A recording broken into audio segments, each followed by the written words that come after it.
Why is it that we don't seem to be able to adjust ourselves to the physical environment without destroying it?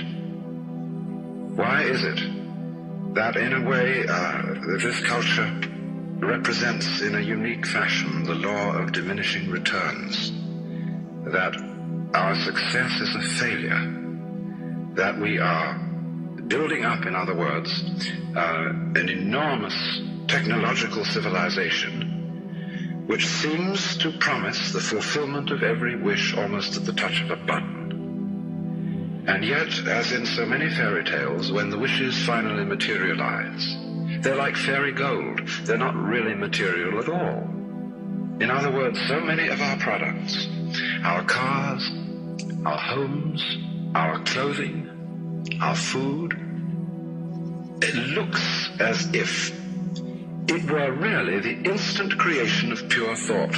That is to say, it is thoroughly insubstantial, lacking in what the connoisseur of wine calls body. And in so many other ways, the riches that we produce are ephemeral. And as a result of that, we're frustrated. We're terribly frustrated. We feel that the only thing is to go on getting more and more. And as a result of that, the whole landscape begins to look like the nursery of a spoiled child who's got too many toys and is bored with them and throws them away as fast as he gets them, plays them for a few minutes. Also, we're dedicated to a tremendous war on the basic material dimensions of time and space. We want to obliterate their limitations. We want to get everything done as fast as possible. We want to convert the rhythms and the skills of work into cash, which indeed you can buy something with, but you can't eat it. And then rush home to get away from work and begin the real business of life, to enjoy ourselves. You know, for the vast majority of American families, what seems to be the real point of life, what you rush home to get to, is to watch an electronic reproduction of life. You can't touch it. It doesn't smell, and it has no taste. You might think that people getting home to the real point of life in a robust material culture would go home to a colossal banquet or an orgy of lovemaking or a riot of music and dancing. But nothing of the kind. It turns out to be this purely passive contemplation of a twittering screen.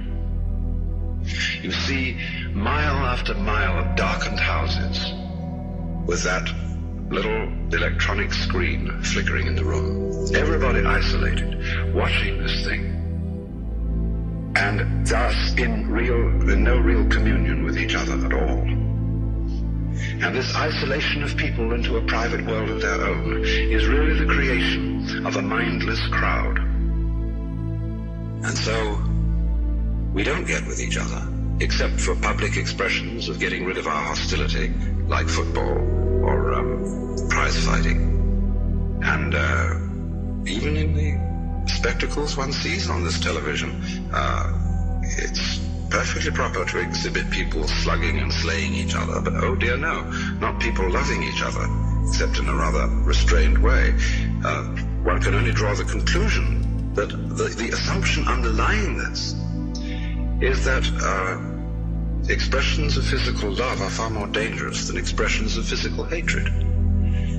And it seems to me that a culture that has that sort of assumption is basically crazy and devoted, unintentionally indeed, but nevertheless in fact devoted, not to survival, but to the actual destruction of life.